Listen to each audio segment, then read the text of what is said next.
Olá pessoal, nesse exercício nós temos uma pedra de gelo inicialmente a menos 30 graus Celsius, que vai ser aquecida até atingir a temperatura de 110 graus Celsius, e para isso ela vai absorver um total de 1.480 quilocalorias.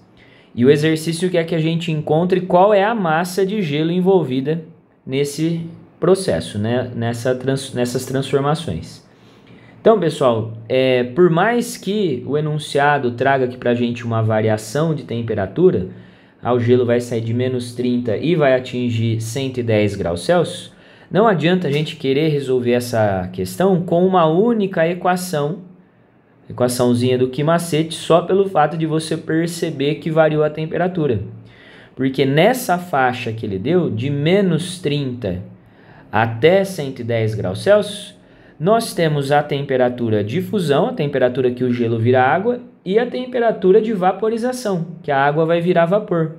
Então, nós temos que primeiro tomar cuidado e lembrar que quando o gelo começa a receber calor, ele não vai imediatamente já variar sua temperatura para 110. Ele vai primeiro atingir a sua temperatura de fusão, ele vai sair de menos 30 e atingir a temperatura de fusão, vai receber uma certa quantidade de calor aqui no início. Quando o gelo atinge 0 graus Celsius e continua a receber calor, ele vai começar a mudar o seu estado físico, vai passar do sólido para o líquido, mantendo a sua temperatura constante. Então vai receber uma outra quantidade de calor aqui somente para mudar o estado físico. Depois que todo o gelo vira água e você continua a fornecer calor, essa porção de água agora vai começar a variar sua temperatura de 0 até 100 graus Celsius. Então vai ter uma outra quantidade de calor sendo fornecida para a água mudar sua temperatura. E aí quando a água atinge os 100 graus Celsius e você continua a fornecer calor, ela entra no estado de vaporização, vai começar a mudar o seu estado físico do líquido para o gasoso. Então, ela recebe mais uma quantidade de calor sem mudar a temperatura, mantendo a temperatura a 100 graus Celsius.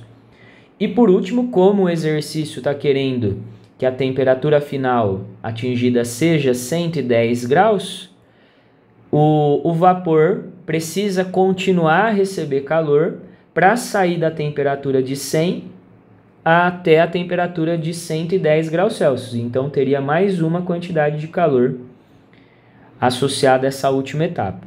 Então, quando nós somamos todas essas quantidades de calor de cada uma dessas etapas, o resultado tem que dar o total que foi recebido pelo gelo, que é 1.480 quilocalorias. Aqui ele deu em quilocalorias, porém todos os valores dos calores específicos e do calor latente, a questão trouxe em calorias. Então eu vou converter esses 1.480 quilocalorias para calorias. Vou multiplicar por 1.000, vai ficar 1.480, vou acrescentar 3 zerinhos aqui. Já converti para calorias o valor que ele deu.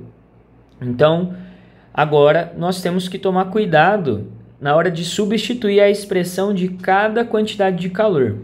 Como na primeira etapa o gelo está variando a sua temperatura, eu posso usar a expressãozinha do Ki-macete. Massa do gelo que nós queremos encontrar, calor específico do gelo, no estado sólido no caso, vezes a variação de temperatura que ele está sofrendo nessa primeira etapa. Na segunda etapa ocorre uma mudança de estado físico e não mais a mudança de temperatura. Eu uso a expressãozinha da massa vezes o calor latente, no caso de fusão, porque está mudando do sólido para o líquido. Depois, na etapa 3, ocorre mais uma mudança de temperatura, agora da água.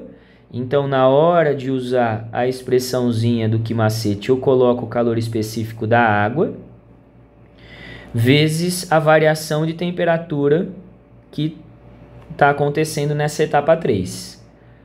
A quantidade de calor na etapa 4 está associado a uma mudança de estado físico, a vaporização. Então seria a massa do gelo que virou água agora, vezes o calor latente de vaporização. E por último, como o vapor d'água está sofrendo uma mudança de temperatura, mais um macete com o calor específico do vapor e a variação de temperatura que ele está sofrendo nessa etapa 5. Isso aqui tudo tem que dar o total de calorias que o gelo recebeu. Quando acontece as mudanças de temperatura e mudança de estado físico, como é todo gelo que vai derreter, a massa não sofre alteração. Por isso que a massa eu coloquei aqui com a mesma letra. A massa é a mesma em todas as etapas. Não houve perdas para o ambiente. Então, a massa eu quero.